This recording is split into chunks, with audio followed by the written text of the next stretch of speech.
This is the Shifa Complex Hospital. This is the biggest hospital in the Gaza Strip, and that is why deliberately Hamas chose to position its headquarters and one of its main nodes inside this hospital.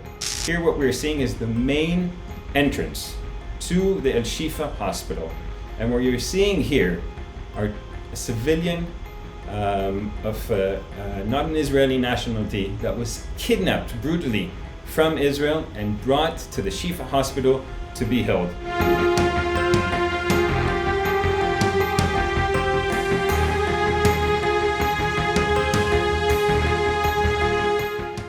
We need to start with October 7. That was a horrific day of a massacre carried out by the Hamas terrorists that invaded Israel in a surprise attack and killed over 1,200 Israelis and other nationalities. They also sadly kidnapped over 200, now it's 237 hostages that are still being held on the day 43 since they launched this massive and gruesome attack on Israel on October 7th. Today, we're sharing with you more information about how Hamas carries out its terrorist activity. We have set two goals for this war. The first goal is to dismantle Hamas. We're carrying out military activity to bring to the dismantlation of the Hamas capabilities, military and administration. The second goal that the political echelon has given us is to bring back the hostages. 237, as I mentioned, for 43 days that have been held by Hamas. We need to remember, the best and the safest way for them to come home is for Hamas to just release them. The international community needs to continue pressure in any way that they can so that Hamas releases them.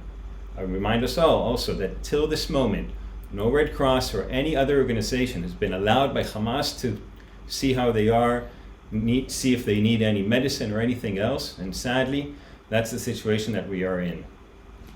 Today, what we will see is how Hamas has its MO, committing a double war crime, hiding behind civilians, deliberately positioning itself in civilian infrastructure, be it schools, houses, clinics, mosques, and hospitals, and second, continuously carrying out a second war crime, aiming to kill civilians the whole time. Throughout these 43 days, Hamas has launched over 10,000 rockets at Israeli civilians. Every day, we have sirens in Israel that are of incoming fire by Hamas that have injured many Israelis, and this is a constant threat that we are dealing with. So two main goals that we have for this war. One is to dismantle Hamas. Two is to bring back the hostages. And two actions that Hamas continuously carries out through two war crimes. One, hiding behind civilians and using them as human shields and continuously trying to kill civilians, Israelis and other nationalities that are here in Israel. Today we have exposed some meaningful ways to see how Hamas really carries out its MO. What is the systematic behavior that it does? Specifically within hospitals, we've shown you already in the Rantisi Hospital and in the Al-Quds Hospital how they have arms inside, how they had hostages inside, how they use the hospital as their place to hide, using the ill and the sick in the most cynical ways. Specifically, as you may see now on the screen, this is the Shifa Complex Hospital. This is the biggest hospital in the Gaza Strip, and that is why deliberately Hamas chose to position its headquarters and one of its main nodes inside this hospital. I'm going to show you a few different things inside the hospital that we have exposed. First, weapons located inside the Shifa Hospital.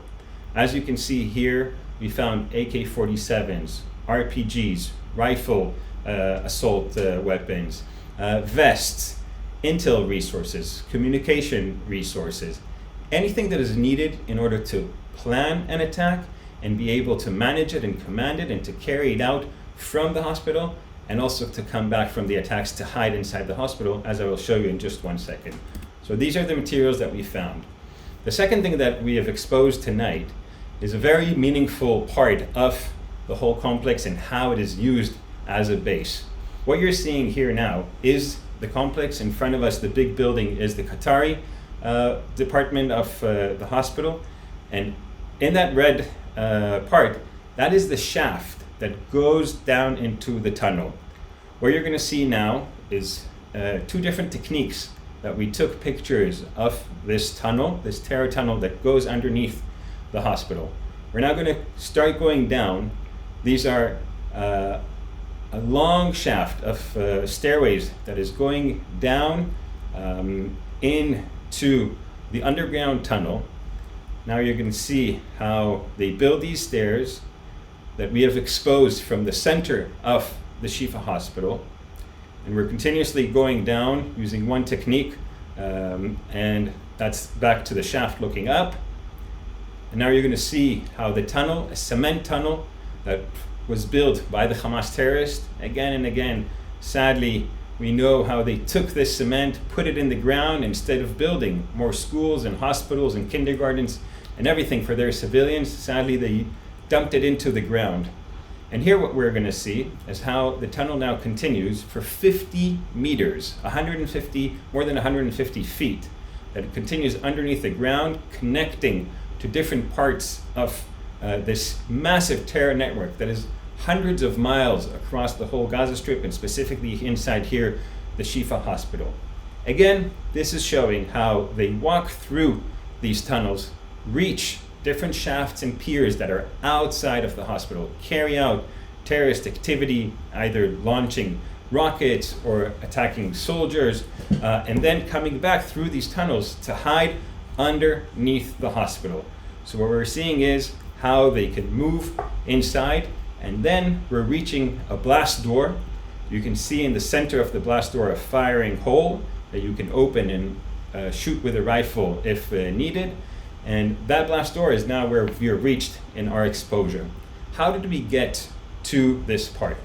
Special units of a special force that have been trained specifically to carry out these very, very sensitive and based on very accurate intel and information.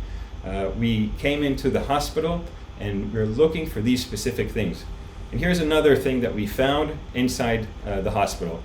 This car, similar to what was used on the October 7th massacre, and massive amounts of ammunition that were in the car and around it. You can see AK-47s, RPGs, a lot of other ammunition that was used. Sickening way, on top of this car was booby-trapped. Now, imagine the thought behind what does it mean to booby-trap a car that is in the center of a hospital complex. They did not only want to kill Israeli soldiers that they knew that were coming there. They were willing and deliberately wanting also the patients and the staff that is in the hospital to get hurt in that event. And that's the sickening, again, behavior that Hamas positions itself deliberately in these civilian infrastructure, knowing that they can both hide in it and use it for their psychological, gruesome warfare to show how civilians get hurt. More footage. This one specifically is from October 7th, that horrific morning that Hamas carried out its gruesome, barbaric acts. And what we're seeing here is the terrorists that came back from carrying those terrorist activity into the Al-Shifa Hospital, using it again as its base to come back to the command center, but also, as we can see now in the pictures, they're bringing in with them hostages. This is a Jeep that they stole from Israel, and here's another car that they also stole from Israel. And here what we're seeing is the main entrance to the Al-Shifa Hospital. And what you're seeing here are a civilian of not an Israeli nationality that was kidnapped brutally from Israel and brought to the Al-Shifa Hospital to be held. Also, we're seeing here another movie that we will see another civilian that was brought in and also held in a brutal and gruesome way by Hamas, bringing in their AK-47s and carrying in a civilian to hold him as a hostage here in the hospital. Now, as I mentioned before, our forces that came to discover and follow through with both our missions to dismantle Hamas and to bring home the hostages. We're following through on very specific intelligence, and we came into very specific areas. We brought with us Arabic speakers and medical staff so that we can mitigate in the best way this very, very complicated situation. Thanks to this professionalism, we were able not to have any kind of friction with the medical team. On top of that, we were able to facilitate what the medical team said that they need in the hospital. We brought with us medicine, we brought with us water, we brought with us prepared food, and we're continuously talking to them about what they need in the hospital so that we can bring it. We've also facilitated specific areas that are the safer parts, the eastern part of the Al-Shifa Hospital, so that the patient and the staff that can leave should leave, and they're leaving through that area to safer areas in the southern part of the Gaza Strip. So we facilitate them, if they choose to leave, that they can leave from that eastern part. And that's something that we continuously communicated to the medical staff and the directors of the hospital. Sadly, we also know that on October 7th, Corporal Noah Marziano was also kidnapped from Israel. She was brought to the hospital similar to what we saw of the other hostages. And we know that the previous Thursday, 10 days ago, she was murdered inside the hospital when Hamas was holding her there. We've found her body, we brought it to Israel, and now she's being buried. And of course, we send our deepest condolences to her family, and we will continue following through with them, and may her memory be of blessing. What we try to share with you today here is more of how Hamas systematically uses the civilian infrastructure, how they use the schools, the mosques, and specifically here, the hospitals, to carry out their gruesome terrorist activity. They have it as a command center, as a control center, as a place to hide hostages, as a place to sadly murder and kill. We hope that very soon we will be able to uphold both of our missions and bring back the 237 hostages that are still being held in Gaza on the day 43, and to really dismantle Hamas in a way that not only will bring more security to the people of Israel, but will also bring a safer and better life for the Palestinians living in Gaza.